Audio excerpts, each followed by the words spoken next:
Imagine this. You walk into a place you have never visited before. You see unfamiliar people. You hear unfamiliar voices. Everything should feel completely new, but suddenly, something feels strangely familiar. You look around and think, wait, I've been here before. You may even feel that you already know what is going to happen next. But there's one problem. You've never actually experienced this moment before. This strange experience is called déjà vu. The term comes from French and literally means already seen. It is a surprisingly common experience. Many healthy people experience déjà vu at some point in their lives, particularly when they are young. But why does it happen? The answer may be hidden inside the way our memory works. Every second, your brain is processing an enormous amount of information. Faces, sounds, locations, smells, movements, and tiny details that you may not even consciously notice. Your brain constantly compares new experiences with information stored from the past.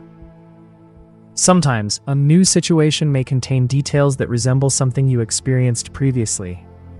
For example, imagine entering a hotel for the first time. You have never been there before. But the arrangement of the furniture, the lighting, and the shape of the hallway somehow remind you of another place you visited years ago.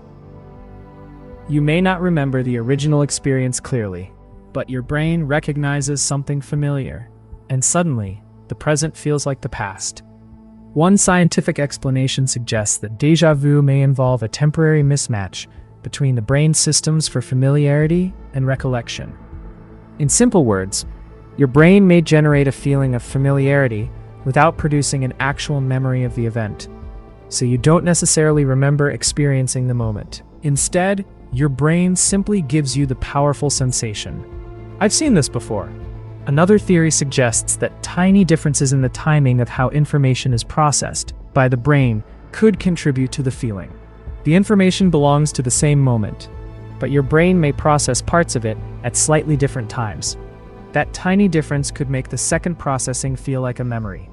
But déjà vu is still not completely understood. Scientists have proposed several explanations, and no single theory explains every experience. Interestingly, déjà vu has also been associated with factors such as fatigue, stress, and lack of sleep. For most people, occasional déjà vu is completely normal. However, very frequent or intense episodes, accompanied by other unusual neurological symptoms, can sometimes occur in certain neurological conditions and may deserve medical evaluation. But here's the fascinating part. When déjà vu happens, it can feel incredibly convincing. For a few seconds, your brain can make the present feel like something from your past. You know you haven't experienced it, yet somehow, it feels like you have. So the next time you suddenly think, I've been here before, you may not be remembering the future. You may simply be witnessing one of the most fascinating tricks your brain can perform. Because sometimes, the strangest mysteries aren't hidden in distant places. They're happening inside our own minds.